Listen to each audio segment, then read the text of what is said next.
Support WrestleTalk! Be kind to each other in the comments. Only WWE could put on what was probably one of the worst wrestling matches of the year and also put on the best show they've done of the year. I'm Mr. Davis. I'm joined by Lukewarm Luke Owen. We are reviewing WrestleMania Backlash 2021 today. We're not going to address what happened at the end of last night's stream. We don't really know what's going on. You know, we had a rough night's sleep of it. Technical issues abounded, but we managed to get all the usual videos up. So just, yeah, those people... We'll get to that later. You know, maybe we'll talk about it tomorrow, but it's a bit too raw right now, okay? And not the Monday nights kind. But let's start off with... I don't even know if this was my favorite match because I enjoyed the three-way so freaking much. But we'll start off talking about Roman Reigns versus Cesaro. Holy heckins. Like, Roman has been on an absolute tear with the heel turn. It's just every pay-per-view now. You're guaranteed to get an amazing Roman Reigns match. Like, that is the most...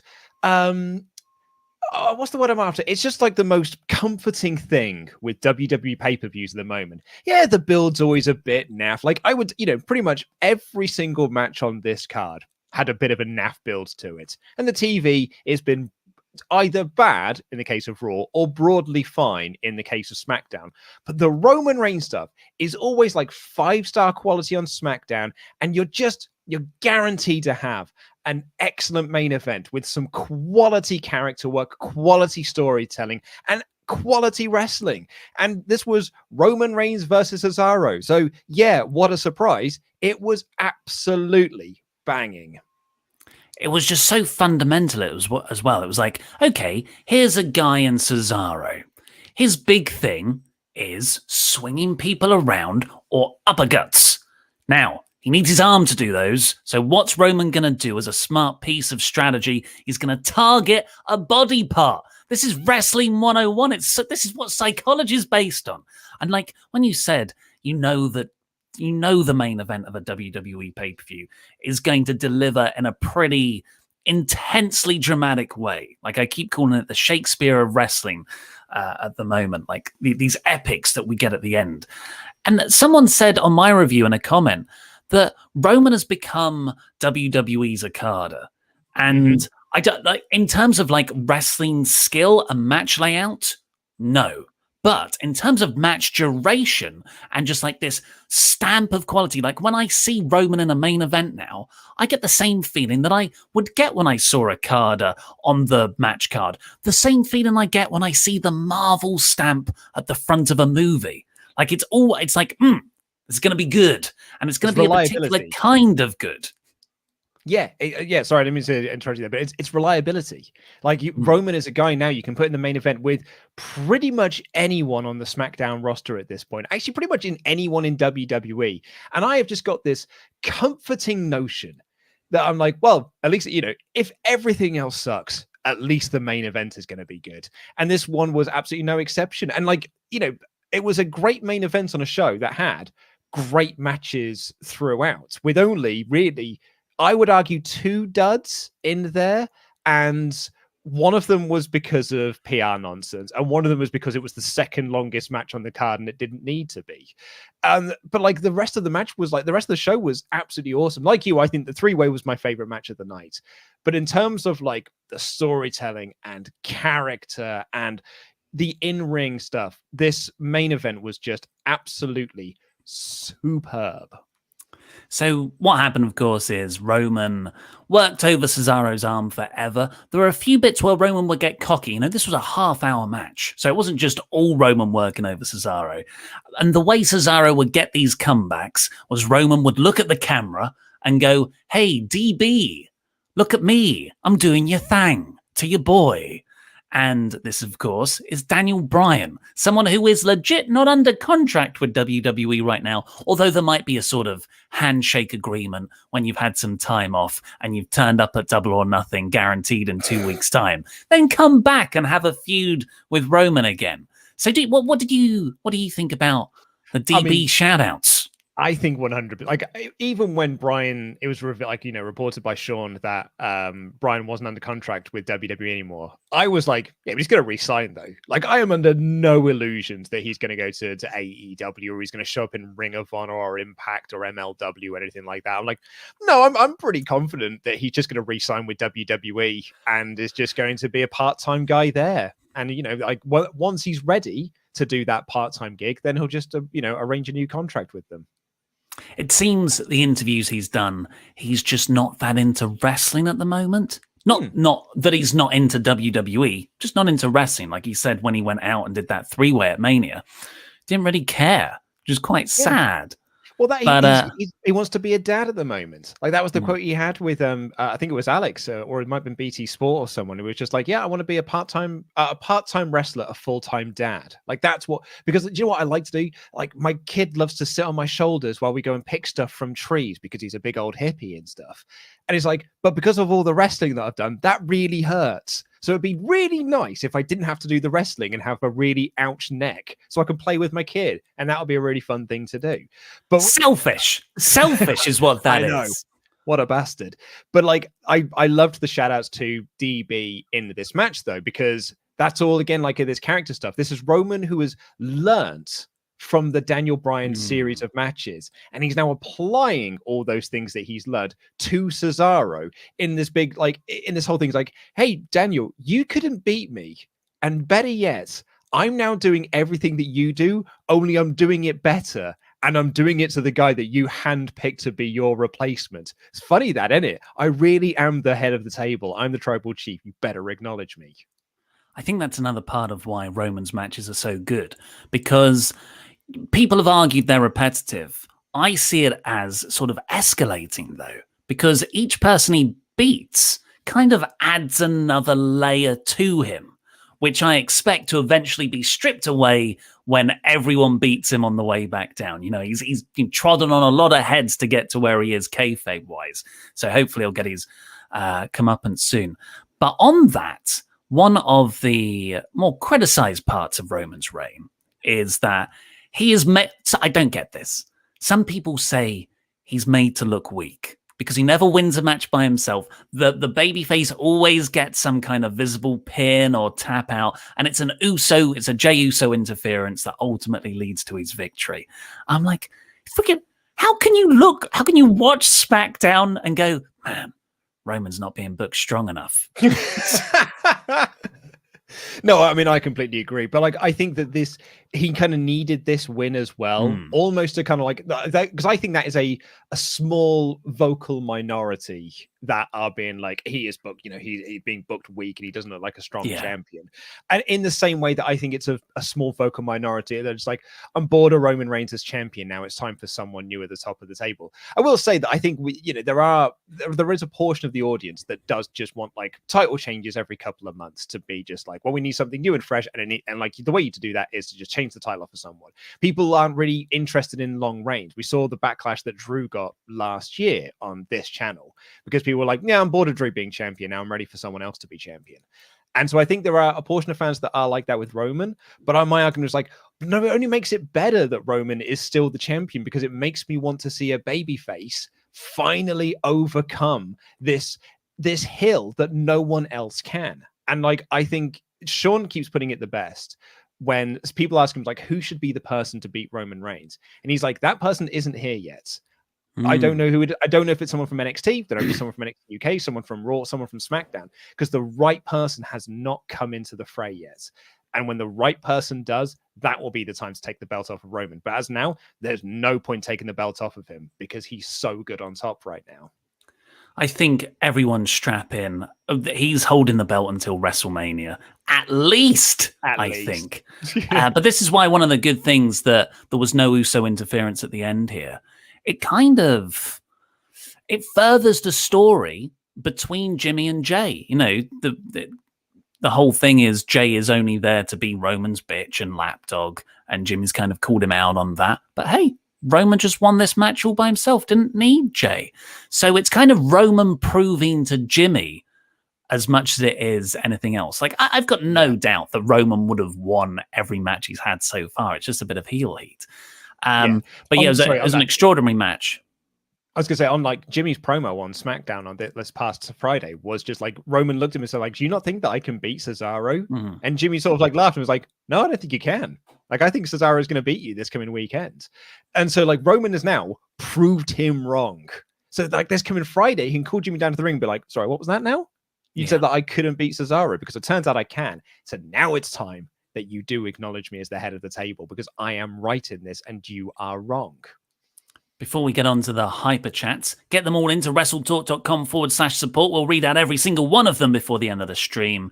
The post-match, unfortunately, was a bit of a letdown, I thought, because there was all of that. Jey Uso came down, put the necklace thing on Roman, cannot remember the proper name for it. We haven't got Laurie here. We haven't got Laurie here to correct us all. He did the explained video, damn it. The flower hoop. Sure. The flower hoop. The flowery hoop. The friendship necklace, I think it's like Midsummer.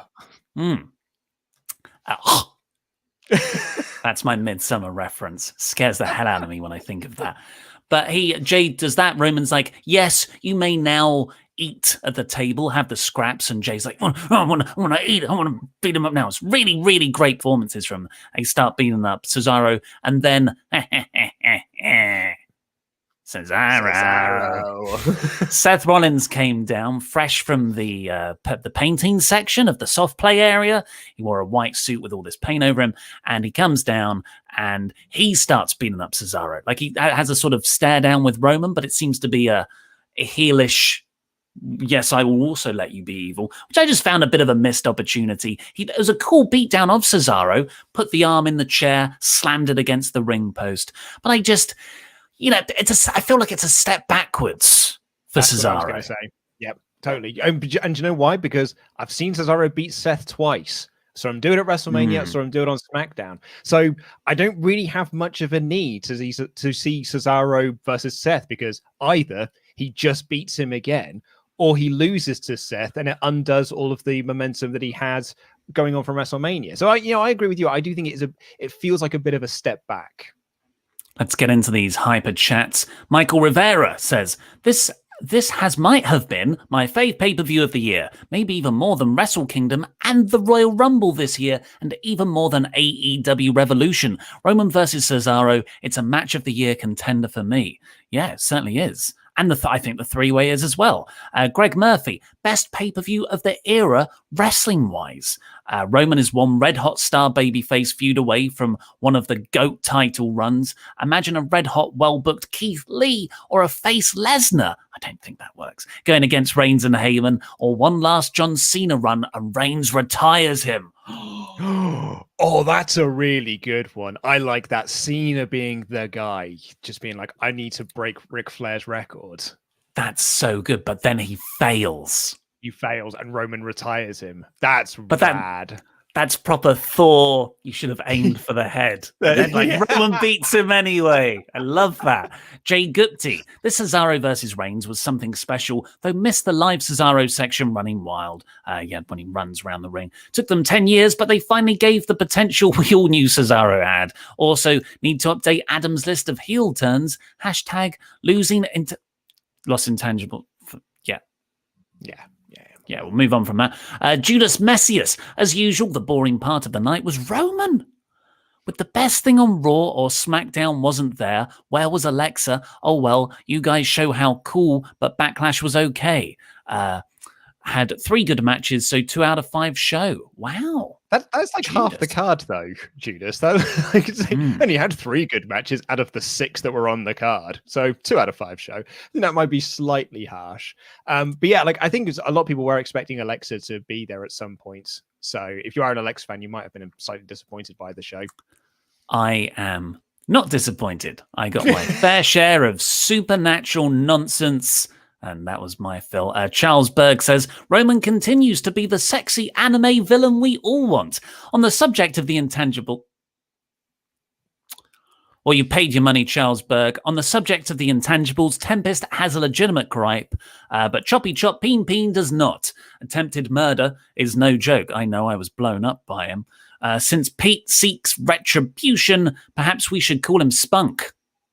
Yeah, I mean, do you know what? That's not a bad shout. It's really not a bad shout at all. Anderson Floyd, I know your arm was injured, Mr. Davis, but what about your heart after Chopper Pete drove a knife through it? Also, you may be the most kawaii person, but Pete is obviously easily the best promo at WrestleTalk. Right. Okay. Yeah, it was like, I mean, it was a rough night. Yeah, we've got a whole Backlash pay-per-view to review, so shall we move? Oh, what? Oh, no. Did someone say the best promo at WrestleTalk? Hi. How's it going, guys?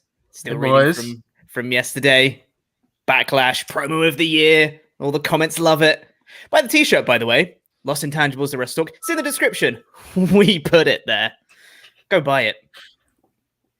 How you doing, Ollie? I've got nothing to say to you, man. I took you under my wing. I gave you so many opportunities. Oh, so many to get me over with the fans. It's all I ever wanted was the fans. I gave you your own t-shirt with thumbs on. Yeah, that went down so well. You know what's actually selling really well is the Intangibles t-shirt. The link is in the description. You can go buy it. It's actually outselling all of the t-shirts that people bought for the thumbs up one. It's already outsold it. Isn't that embarrassing, Ollie? Isn't that embarrassing for you?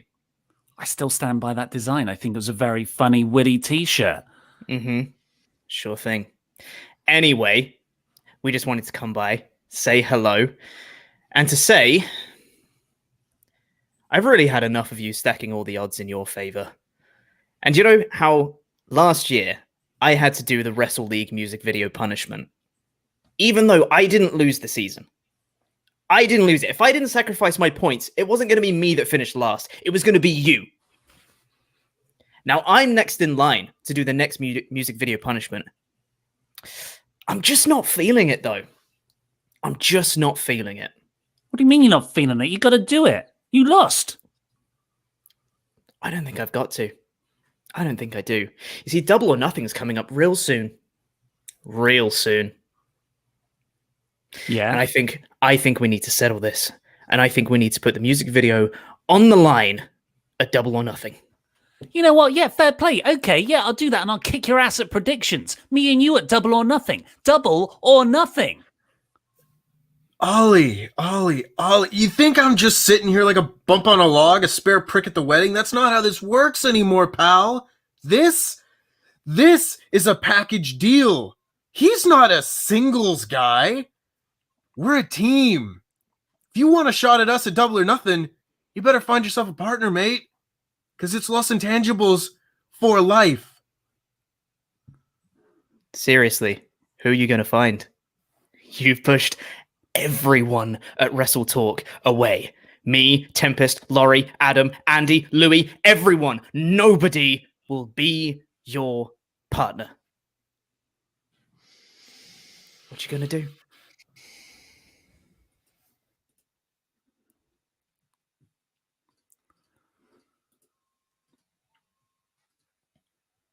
What are you going to do?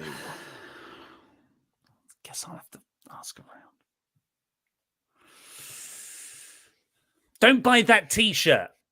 That is not a WrestleTalk endorsed t-shirt. I don't know why it's on Wrestle Shop. We've got to have people looking into it. Please don't. God damn it. Pete was all I had. Pete, Louis just left me as well. How many people makes a faction? Can you be a faction of one? Ollie Authority?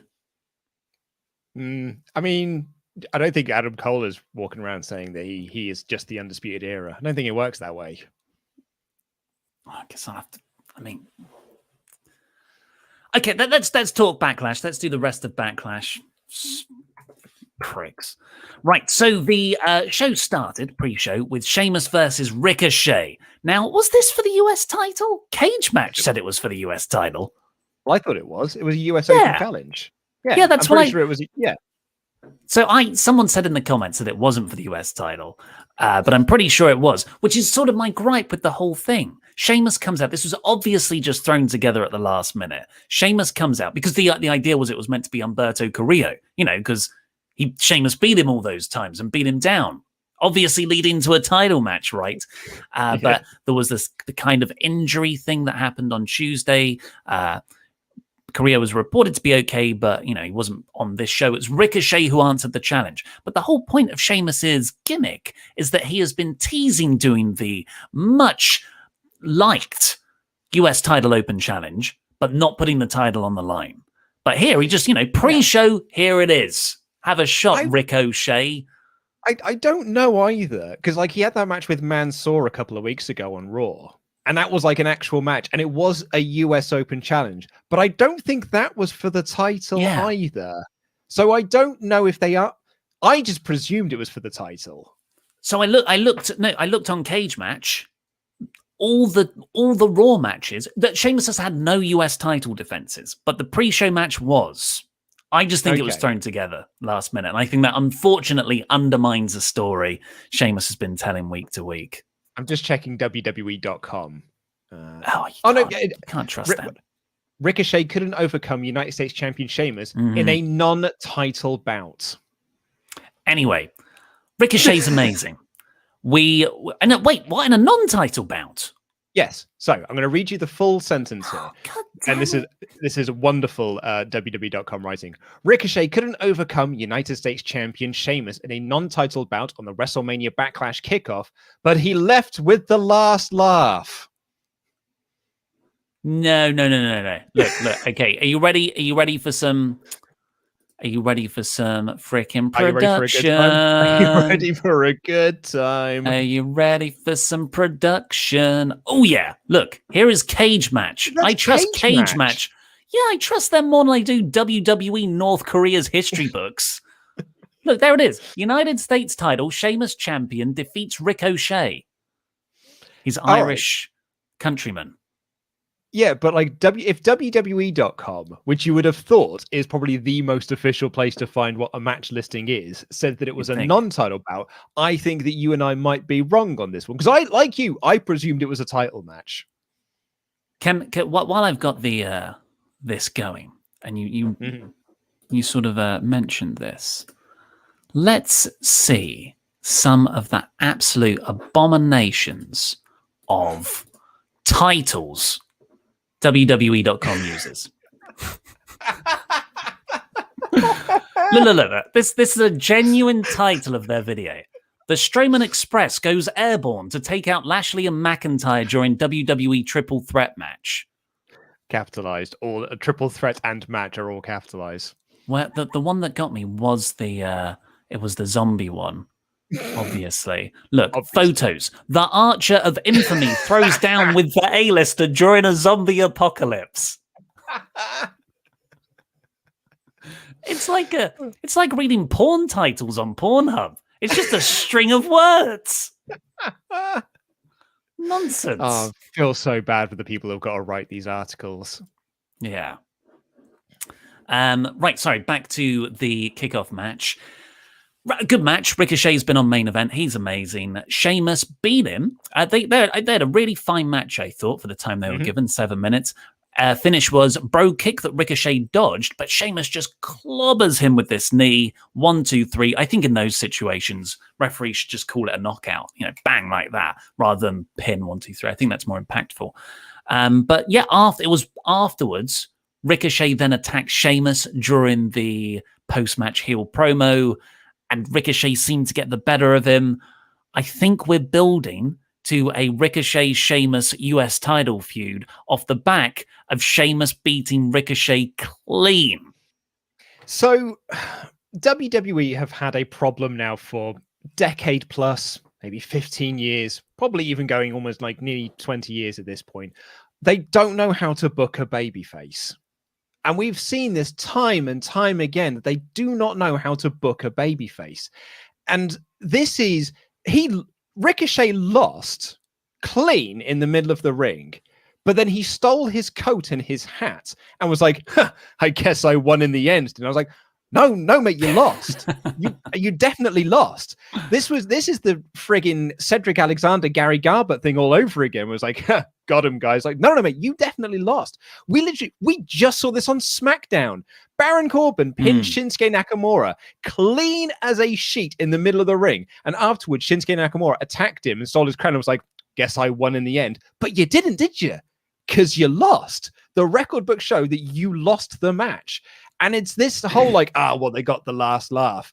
It makes all of their baby faces look like absolute imbeciles. And it's bad enough that they did this same angle twice in 3 days. Yeah, well, at least it wasn't for the US title. At least they can beat them in the actual for the title later on. On the main card, we got an opening video package, which was half for the wrestling matches, half for Zack Snyder's new Netflix movie, Army of the Dead, starring Batista. Uh-oh. I smell too much cross-promotion. Yeah, I mean, we'll get to that match, but I mean, did this make you want to watch Army of the Dead?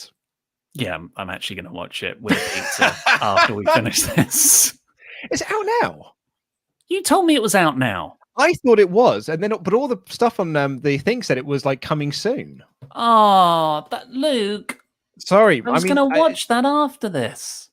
Sorry, that was my big staying up late treat. Yeah, it's raining outside. I've got a blanket. Let's have a look. Army of the Dead official Netflix website.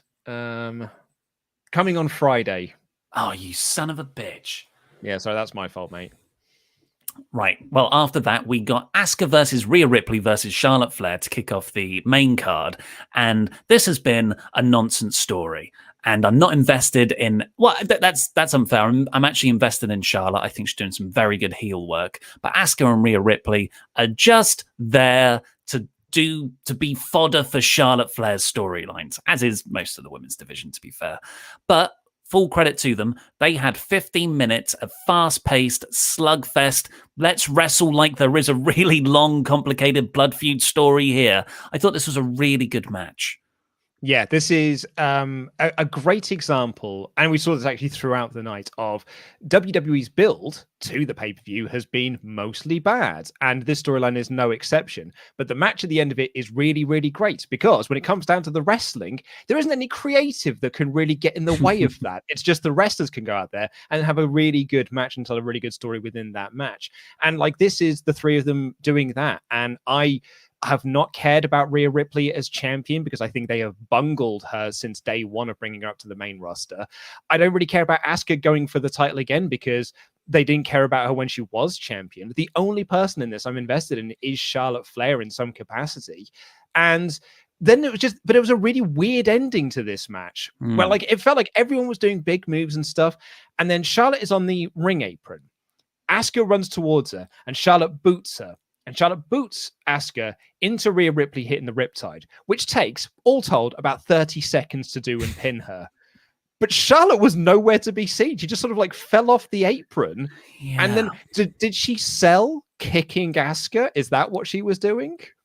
I think the reason, I think watching it, the recoil of Charlotte kicking Asuka was meant to have taken her off the apron. She didn't get back in time. However, I have a theory that Charlotte Flair was stood in some parts of the match like this. You know, like quite demonically possessed, looking at people. I think WWE are foreshadowing a Alexa Bliss Lily possession of Charlotte to kick off that feud. I don't know if the finish was meant to play into that, but I think Charlotte might do an explanation promo being like, something happened to me where I couldn't break up the pin on tonight's episode of Raw. I think they'll blame it on Supernatural. Would you buy that? No, I'm not saying it's good. Well, that's going to be my question, because like you said at the start of the match, Charlotte's got her head cocked as if she is sort of like possessed. And I was like, yeah, I suppose you could look at it from that sort of like that angle. But then she just like acted normally and no one ever really drew attention to it. So that's either very subtle storytelling, very commendable if it is, or it's just Charlotte was just like, no, this is how I just look like I'm mean. And I'm just sort of like eyeing up my prey.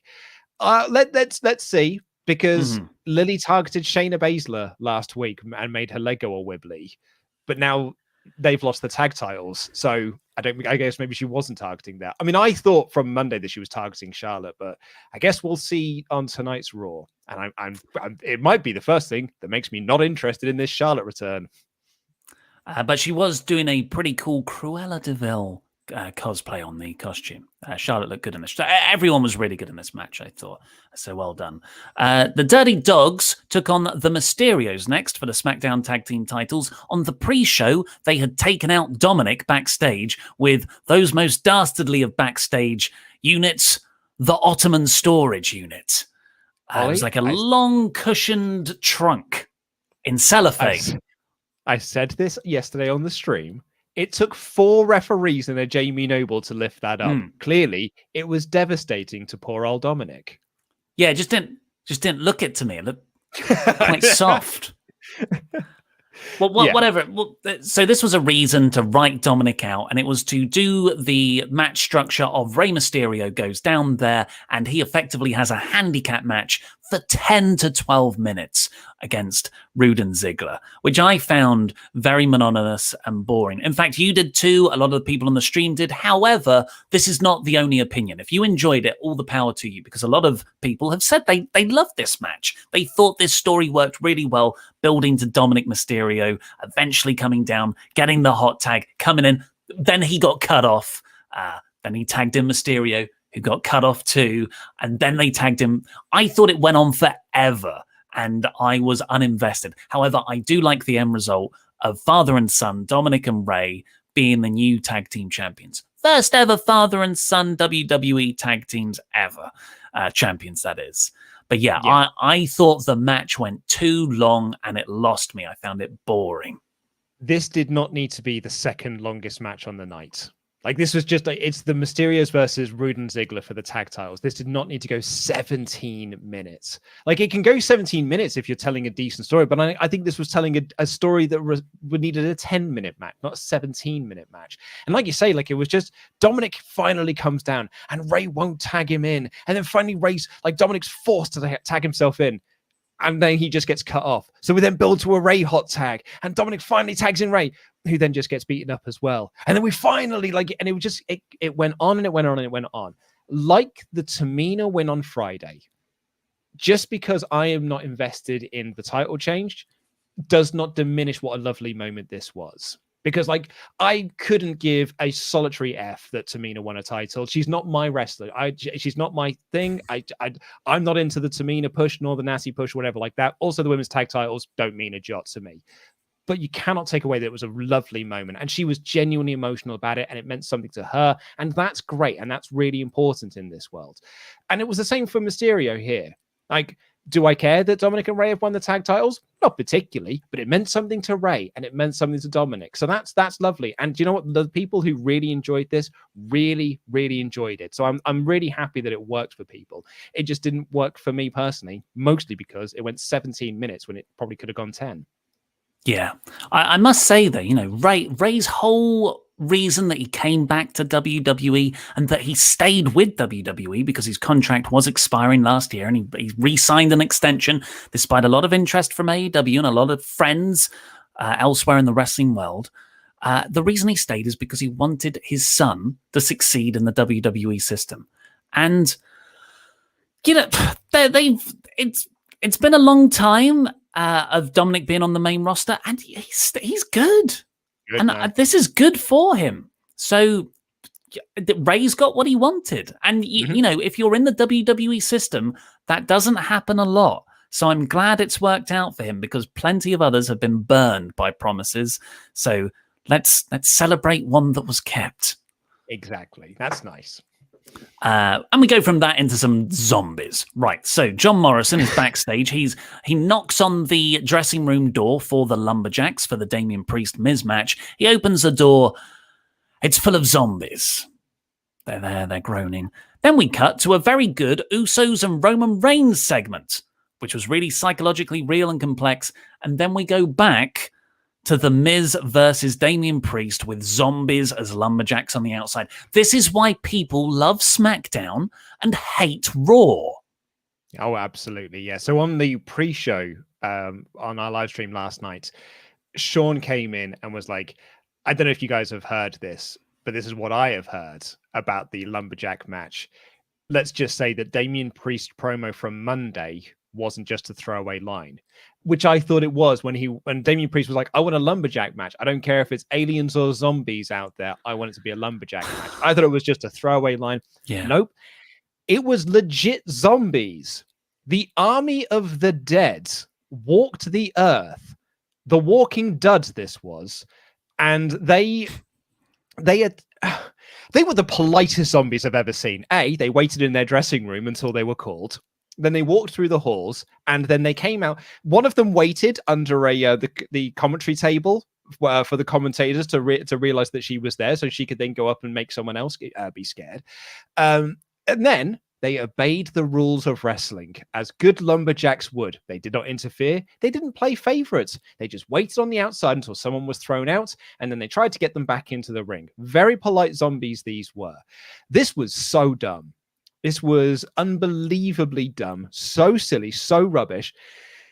It wasn't... I mean, I laughed a lot because I was just like, this is ridiculous.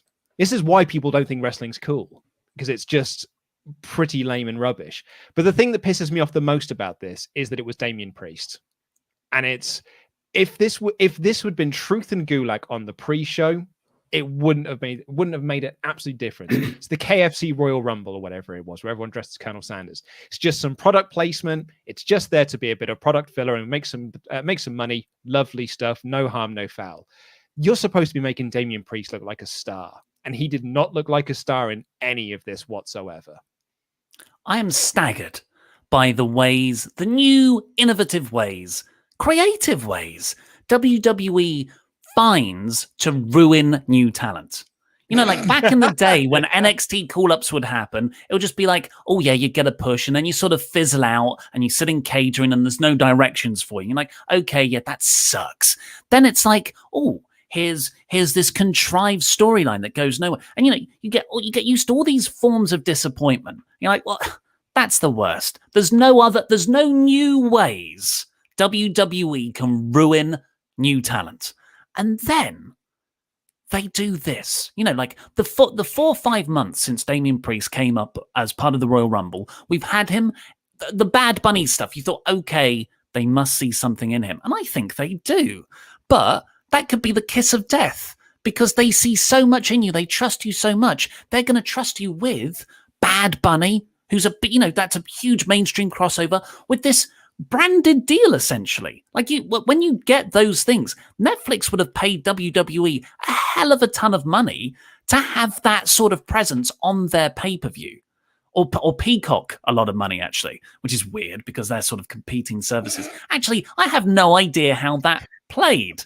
That's so WWE. If they're like, oh yeah, we'll sign an exclusive deal with you. The next month, yeah, we'll promote your biggest rival on a show that's exclusively on your network. I mean, that could have also happened.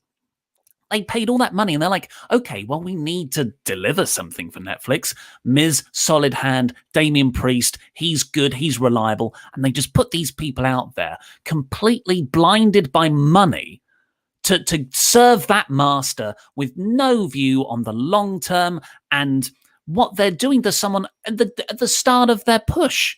This is completely derailed him. He will never recover. He will never be as good as we wanted him to be. First impressions mean a lot, and it's past. So yeah. Damien Priest, Keith Lee, frickin' The Fiend, they're all the same. They're all ruined. They'll never be as good as we want them to because they never had that first proper push and run. Yeah, this was no good. I did not enjoy this much. I've seen someone say like, well, Abaddon is a zombie. I don't think Abaddon's an actual zombie, though. Like, she is not a part of the living dead. Like, in the same way, the Luchasaurus isn't actually a dinosaur, and Chris Statlander isn't actually an alien. These were actually zombies. This was, like, zombies. Like, from Shaun of the Dead, and Resident Evil, and all the movies that you've seen with zombies in them. Night of the Living Dead, Dawn of the Dead. These were legit walking dead, reanimated by White Walkers to walk the earth. I'm watching Game of Thrones at the moment. And they ate John Morrison. And they ate The Miz. The Miz is dead. The Miz is actually dead now. There was a smaller Miz underneath that Miz. So he's fine. Man, is there going to be a follow-up to this on Raw? Like, are Miz and Morrison going to be a zombie act now? Or are they just going to come out on Raw and be like, whoa, wow, that was weird. We got eaten by zombies last night. Better now do our split as a tag team. Yeah. I hate it. I hate it. It made me feel actively dumb. I've seen some people like it, but I think they're just liking it for, oh, this is crap. yeah. It's totally. Yeah.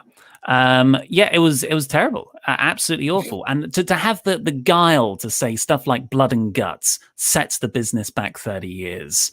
Backstage, that's the report that WWE felt about AEW's match. And yeah, I get what you're saying. Those are different things. You're talking about it from a gratuitous blood and violence, blood and guts. This is definitely more comic book, the harmless side of things. Very childish, very immature. Yeah, I think, but both in their own ways set certain agendas back 30 years. It's terrible. It's just product placements in place of an actual wrestling feud. Because like this feud hasn't been built around zombies up until that night. It's just been built around Damien Priest constantly beating up The Miz. And then all of a sudden it's like, and now it's a paid for product placement by Netflix for their new Zack Snyder movie. Do you know what? It's the pandemic era. There's no fans in attendance. Now's the time to be doing this because you put this out in front of an actual audience, in front of a live crowd, or they're not gonna watch it with their hands. I mean, they may be very silent, or they're gonna boo it very loudly. No, Luke. Fans will just be happy to be there.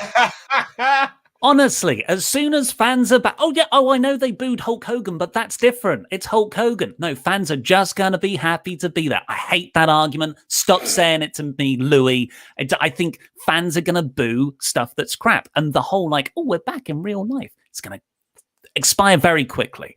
I'm just going to highlight this point here, the Valor, because he is one of our members. You can join him, become a member of the WrestleTalk. Just like it's just product placement. Nobody cares if Miz shows up tonight. Then let me ask you this, Valor. What was the point then? Why waste why did I waste my time watching this? Why did I waste my time getting invested? Why did I waste my time doing anything with the show if none of it matters? And do it to the Miz. He's that kind of Teflon veteran. He's never gonna, he can win the freaking WWE championship just earlier this year. It doesn't mean anything. That's who he is. But Damien Priest, there was some actual potential and promise there, and it has significantly stalled him. After that, we got the announcement that Hell in a Cell will take place on June 20th. The report was that was going to be a Money in the Bank date, but now the new report or speculation is Money in the Bank is being pushed back to July because then you can have fans in attendance for a big show, and then you'll do SummerSlam in August because there was talks about moving SummerSlam further forward, like almost into July, but they seem to have chosen not to do that. But Hell in a Cell, weird for June. Yeah, the report was that WWE were going to be doing live people back in attendance for August. And that was it. Like they were set in stone. August is going to be when we have fans back in the buildings. And then AEW announced that they're having audiences back in July. And the report from that was then like WWE aren't bothered. They're really not bothered that AEW are going to be the first wrestling company to have fans back in attendance. They're really not. They're actually fine. They're set in their ways. 2 weeks later, it's just like, no, we're having fans in attendance 1 week later from AEW. Yeah, they'll be doing everything they can to get there first, I reckon.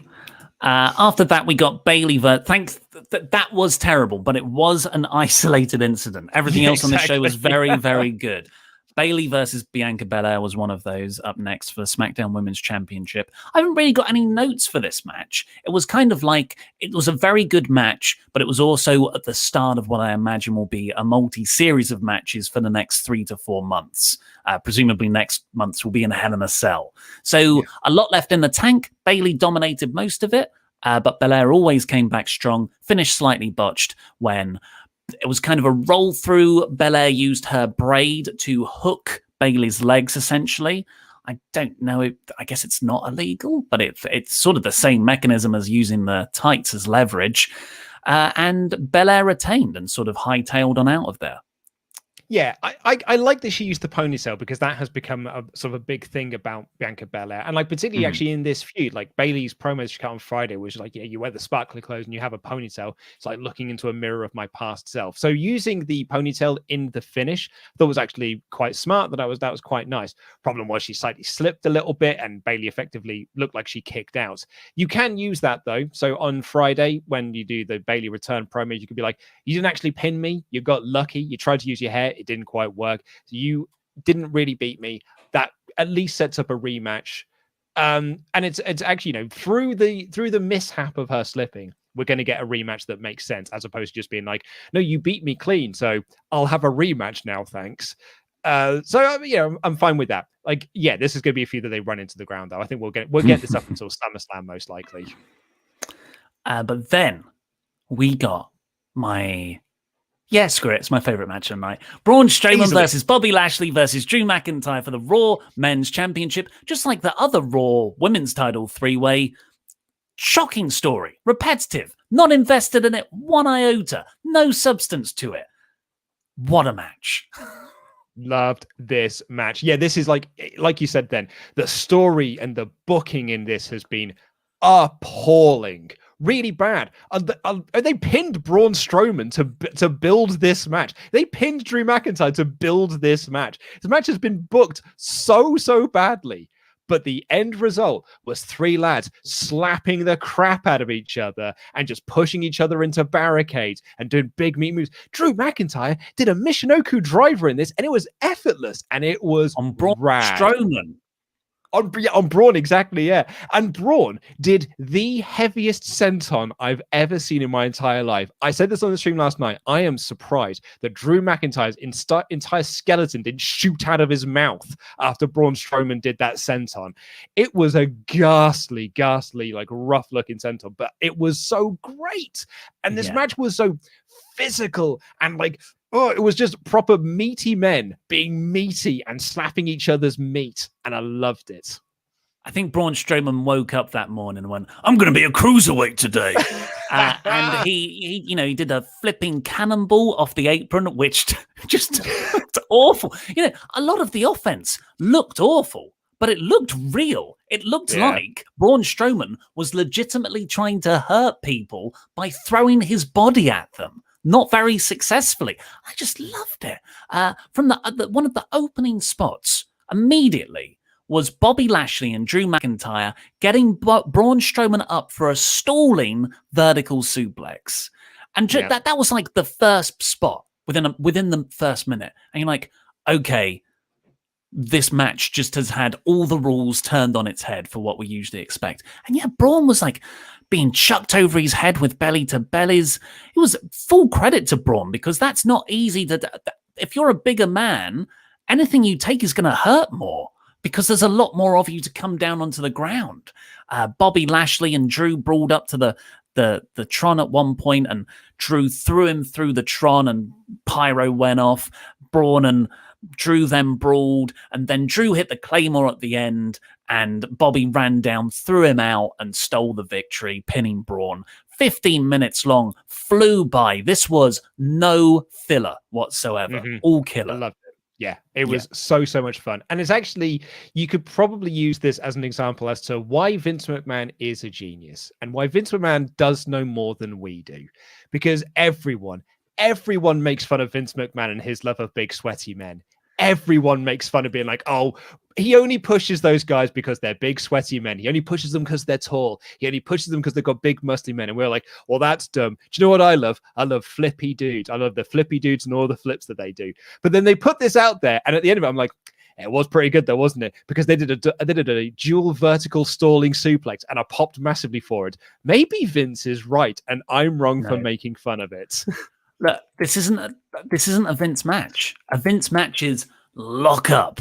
Ooh, tests of strength. That's the big guy stuff he's into. These are big guys working like not cruiserweights, but it's them working in a modern style. The business has moved on from the 80s. Big guys are totally fine. Big guys are still very, very impressive, but they can't just get away with stalling, lumbering, look how large I am offense anymore.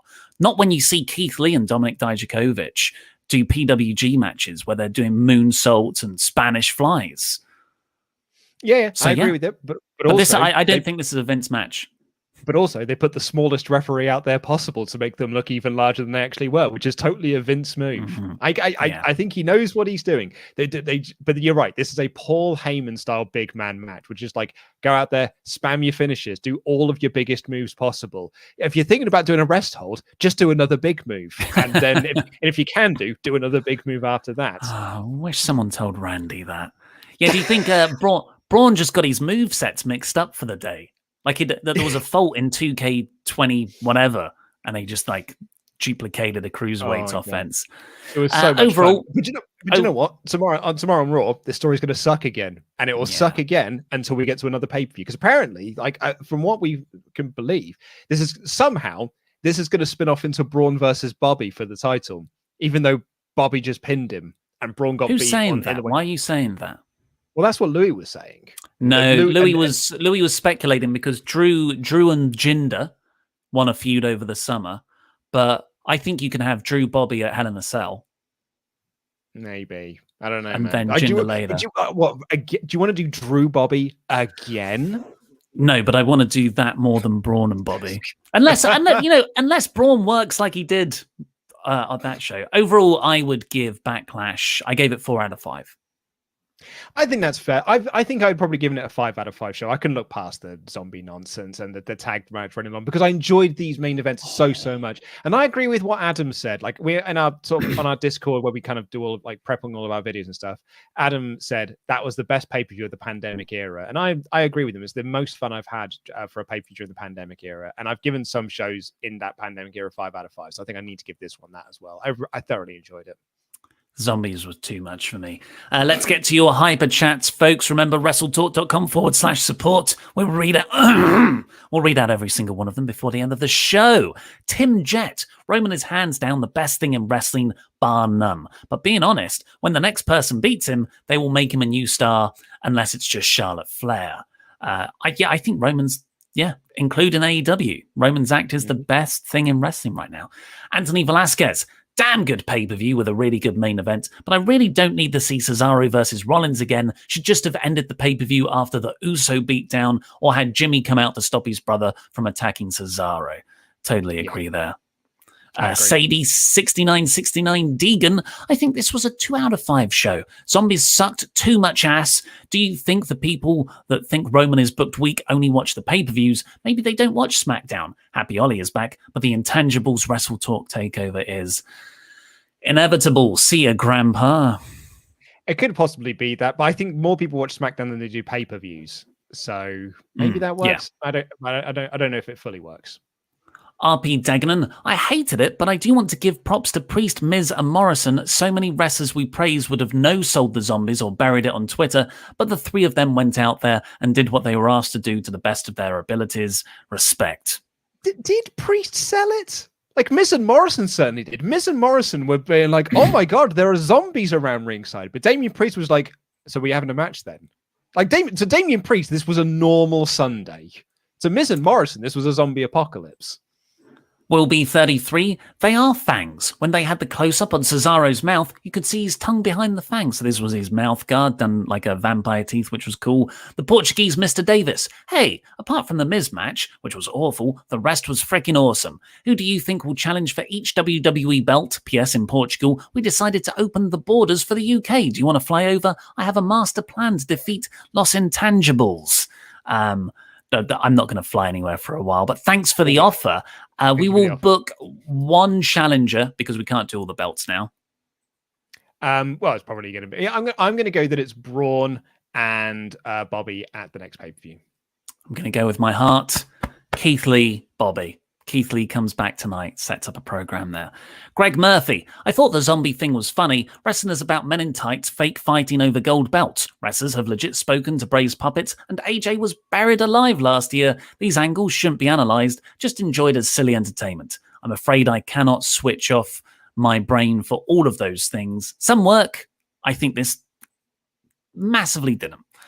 Zach Harris, the only way the zombies would get over if Priest and Miz started hitting them with pool cues to Queen Don't Stop Me Now. Yeah, that would have been amazing. That would have been rad. It's on random.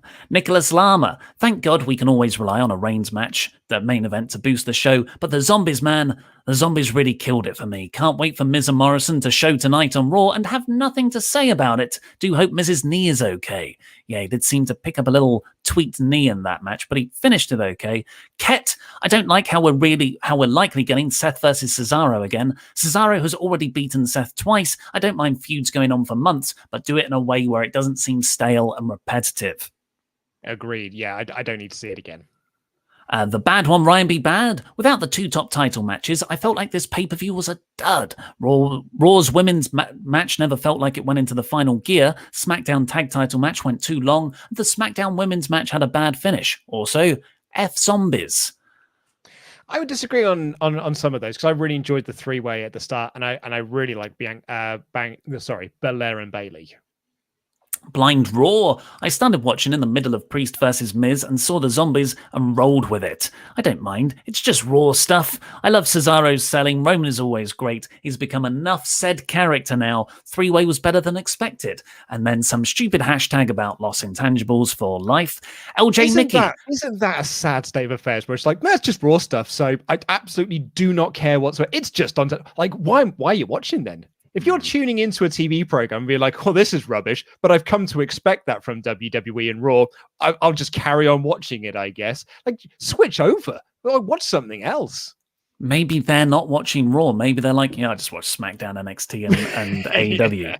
So, Yeah, we're the chumps here. LJ Mickey. I started to watch Backlash last night, but I had to go to sleep after the women's triple threat. That's really early. This morning, I woke up and saw a WrestleTalk article, former WWE champion devoured by zombies.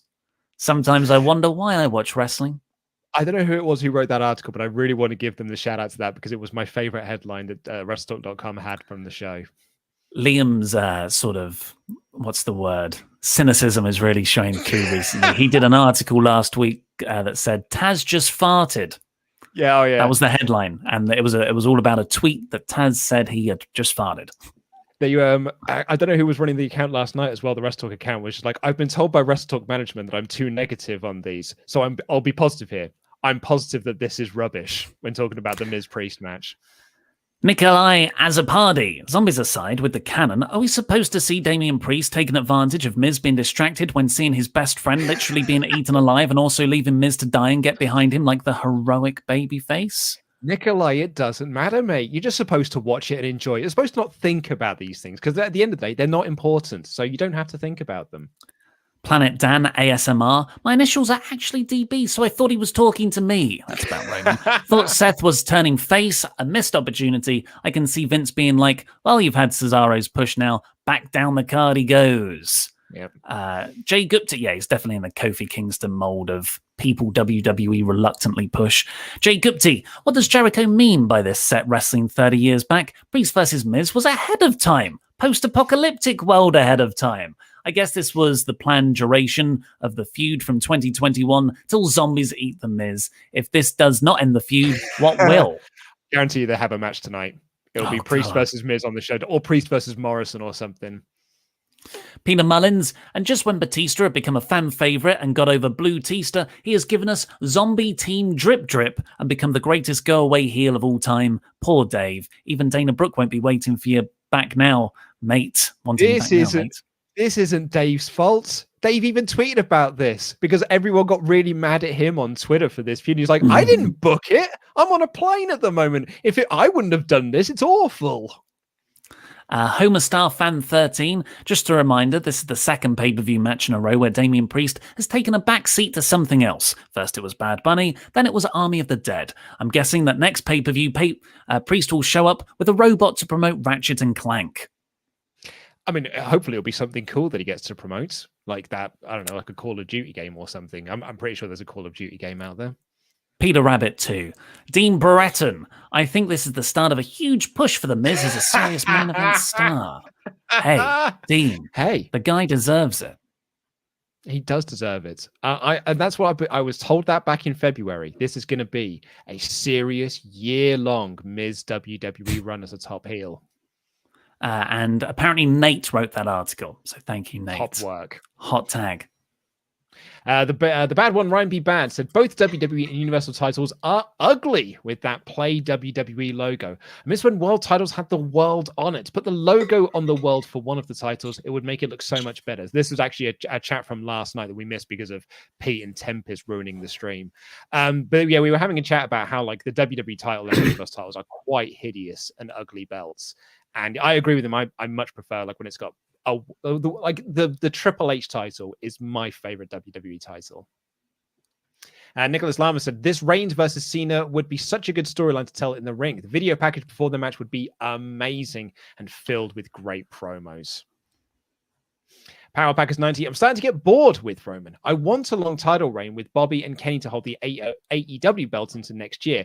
We're spinning our wheels with repeated beatings with the other last year. It's the reigns of terror all over again. I think there's a lot more character depth in this. I'm not bored of it in the slightest. I was going to say each month feels like there's something new to the Roman Reigns character. Peter Mullins, what kills me with Ricochet is the WWE's pop culture references. Jake Paul recently stole Floyd Mayweather's hat, where Jake, not knowing what to do after squaring up to Floyd, yelled, "Got your hat," and then got his ass kicked. Cool face, Jake Paul. Oh, is that what they were referencing? Great. Adam Ulrich. I would like to see WWE do a thing where Alexa controls Flair and uses her as a surrogate to win the Raw title. That way fans could be pissed off that Flair is the champ again, but WWE can still say that she isn't the champ. Alexa is being in control of Flair. Yeah, I'm pretty sure Alexa Bliss could win it on her own, though. She basically beat Asuka in December for the belt and then just stopped caring about that. Daz a Million, what if the SmackDown tag titles... What if with the SmackDown tag titles, they told the story of Roman and Jay winning them? No real contender for Roman at the moment. Rowe shows that Jay doesn't need Jimmy. So it's not Jimmy and Jay going after the tag titles. Roman's like, maybe you and I should go after the tag belts instead. And I do like that a lot, actually. I don't like that because I think that puts Roman at Jay's level. And I think a very important part of the story is hierarchy. Yes, that's true, but as a way to prove Jimmy wrong, maybe could be. I don't think Roman would do that as a character. I hear what you're saying. Lucas Chapper, Mr. Davis, why do you continue to roast my hometown of Corpus Christi in your review? We had one of the hottest crowds when AEW came to town. You're getting my local sports team heat with us. Why do you not like us? Get rowdy. Yeah, because you say stuff like "get rowdy" and "yes, please," Lucas Chapper. Corpus Christi sucks. They are a terrible wrestling crowd. HCB, did you hear this pay-per-view was in partnership with Army of the Dead? Seriously, who thought people would like this segment, ending with dozens of zombies hugging The Miz? Otherwise, best pay-per-view I've seen in a while. Probably because it didn't feature the women's tag titles. Big Eye Cortez, this pay-per-view was the Meat Men match was great, but the rest was decent to me, not caring because of the stories. I'm in the minority, but I do not care about Roman stories or matches. WWE continues to bore me. Bezo Banks, Bayley and Sasha this past year have done a great job of accentuating their opponents' positives and hiding their negatives. That suicide dive, ouch. Roman Cesaro greatly delivered with that Michinoku driver made me hop out of my seat. Charles Berg said, okay, it's pep talk time. Ollie, Luke, the time has come. Let bygones be bygones. You've made your choices that can't be taken away, but God damn it, you're friends. The friends may fight, but when the time comes, they fight together, fist each other, reunite. Dartrade says, best heels in wrestling, MJF, Orton, Chopper, and Tempest. How will WrestleTalk ever coexist? How will Luke and Denise ever coexist on Friday after looking at her with a verbal super kick last night? WrestleTalk books better than WWE. We've got some new members of the crew, Chris Duncan and Hector Rodriguez. Thank you so much for becoming YouTube members. Yeah, if anyone else wants to become a member, there's a little button down at the bottom of the live stream, and it gets you special emotes, and your name turns a color. Wow, so you can flaunt that to everyone else in the chat that you are a memberg. Yeah, or a memberg. Yeah, well, thank you very much for joining us today. Go over to the WrestleTalk main channel to watch my review again, if you want to, with that shocking heel turn promo recap of Tempest and Chopper Pete revealing their master plan from the last 6 months, it feels like. I've got to go and find a tag partner to face them both at Double or Nothing. Otherwise, I will have to do the music video punishment for sure. Jam that jam. Jam that jam, everyone. We'll see you tomorrow.